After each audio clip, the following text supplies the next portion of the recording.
Ladies and gentlemen, chess has got some absolute ancient roots, okay? It dates back to like the 6th century in India, okay?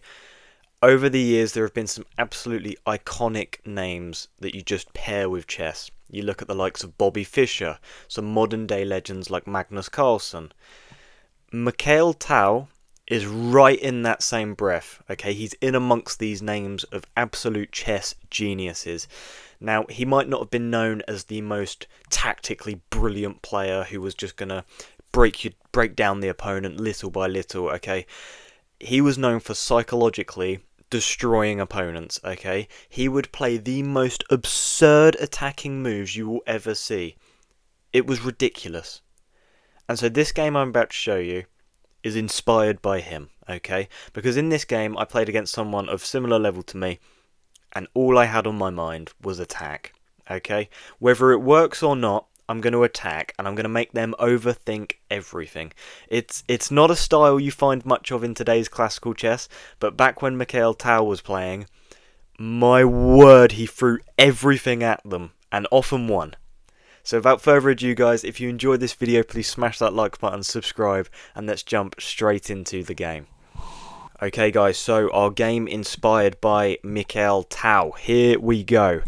We get the move d4 on the board. I play c6. Now, this has quite a few ideas behind it. If they play here, I can go into a Caro-Kann. If they play like a Queen's Gambit, I can go into a Slav. I've been messing around a lot with c4 and d5, so I was quite comfortable with either of those options. But they actually opt for e3, and now this isn't a move I've seen, so I'm just going to carry on with what I've been playing. I'm going to play d5, stick with what I know. They played bishop d3. Now I think you can actually play c4 here right away, and then I guess so your book move. I do know what I'm talking about, guys. And then we just sort of develop normally. Both look to get short castled. But they don't opt for this c4 line. They play bishop to d3. So I play knight f6, developing the knight. They play knight f3, and I pin the knight to the queen with bishop g4. Now, they short castle. I think the engine actually wants h3, my bishop to go back, and then to short castle. I'm not entirely sure on the difference, but, you know, they preferred h3, but they short castle instead. Now I play c5, guys. I promised you a Mikhail Tal inspired game, okay? I'm going to be very attacking this game. You know, you might have seen at the start when I played c6 and d5 that, this is going to be a slow game. Caro-Kann, Slavs, they're both very defensive setups. Not today, they're not. Okay, not today, they are not. I'm playing c5.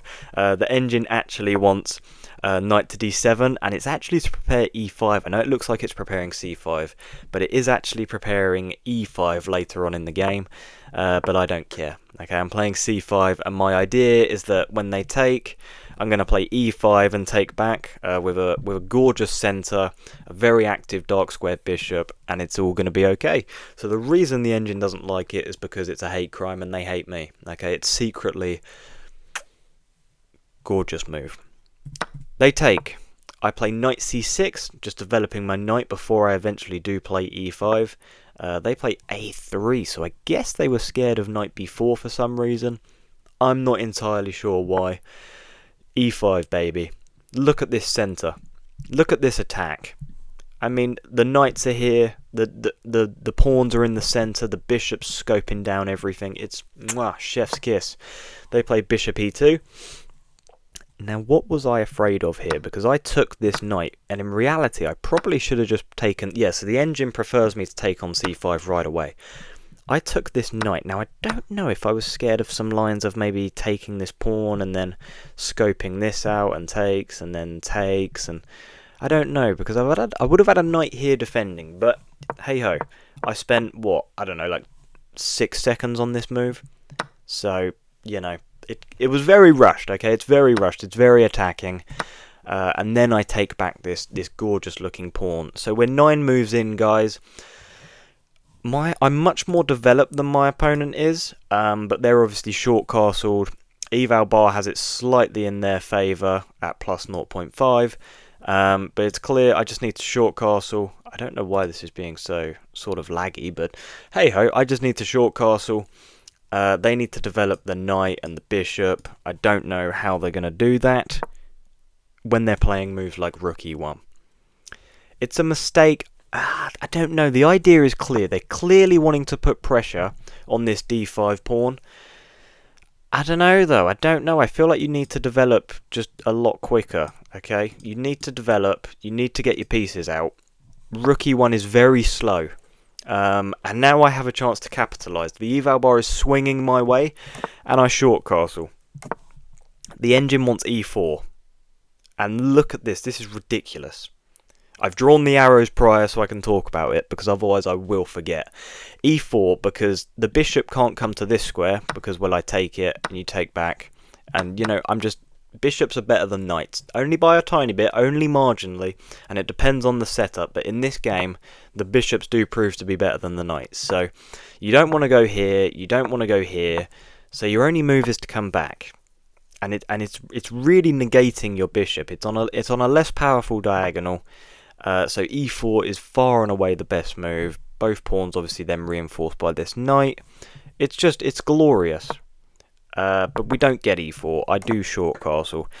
In hindsight, I should have seen e4 was a move, but I didn't. I clearly just wanted to put my rook on e8 before playing e4, just a real preparatory move. But that didn't happen. Knight c3. Guys, I never claimed this was going to be the highest level game. I think I played with like an 87 accuracy. My opponent, I'm not going to spoil what they played at, but it wasn't the best, okay? And we went all Mikhail Tal on this guy's behind, okay? e4. So I short castled and then played e4. The idea behind it was there's currently a bishop, a knight, and a queen staring at my d5 pawn.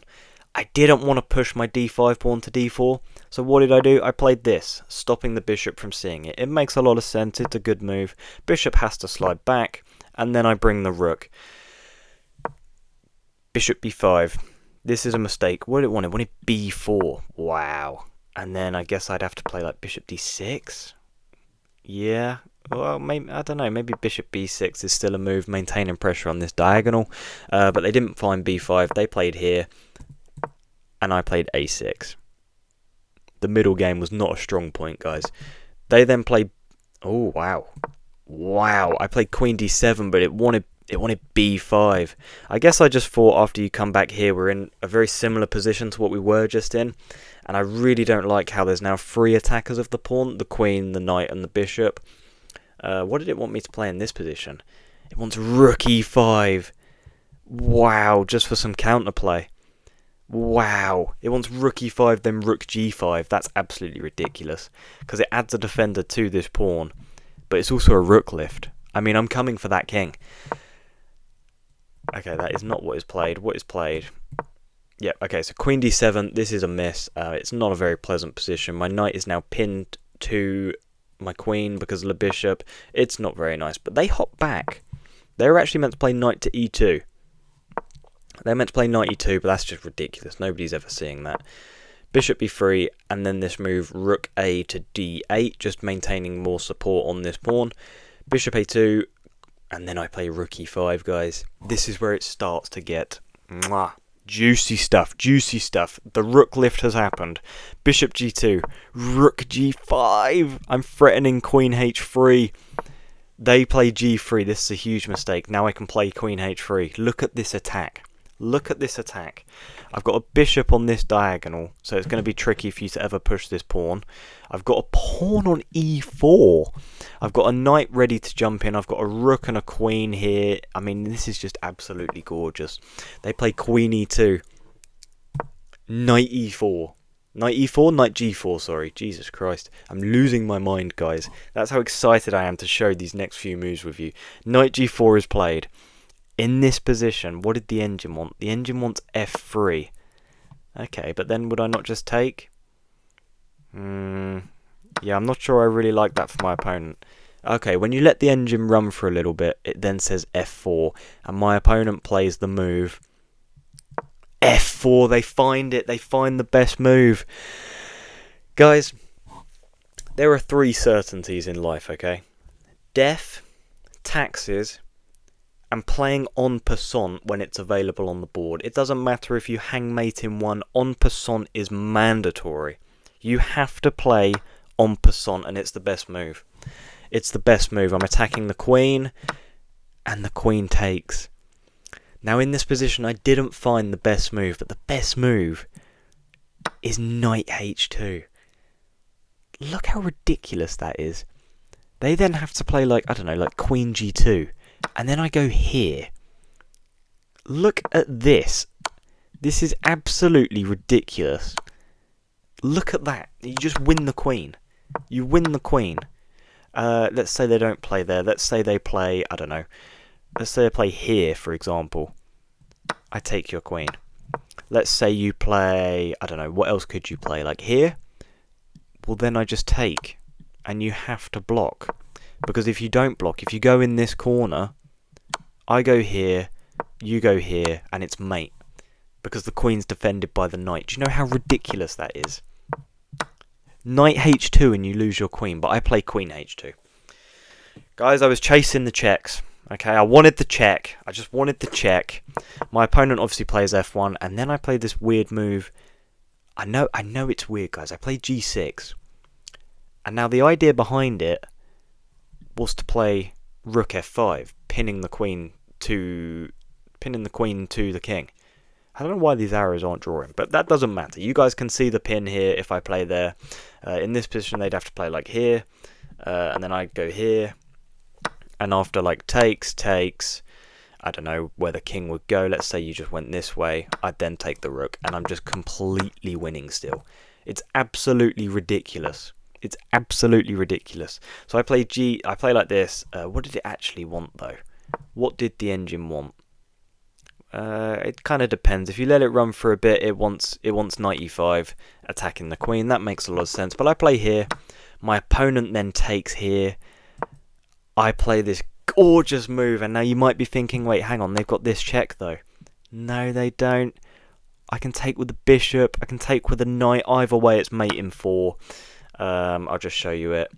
So bishop takes here, king takes, rook slides over, takes, mate. Gorgeous, gorgeous, gorgeous, gorgeous, gorgeous. So I play f5. They play here. Now this looks wild. I had a few ideas running through my head. Obviously this is now just a hanging bishop. I don't know, like knight here for example, just hitting the queen.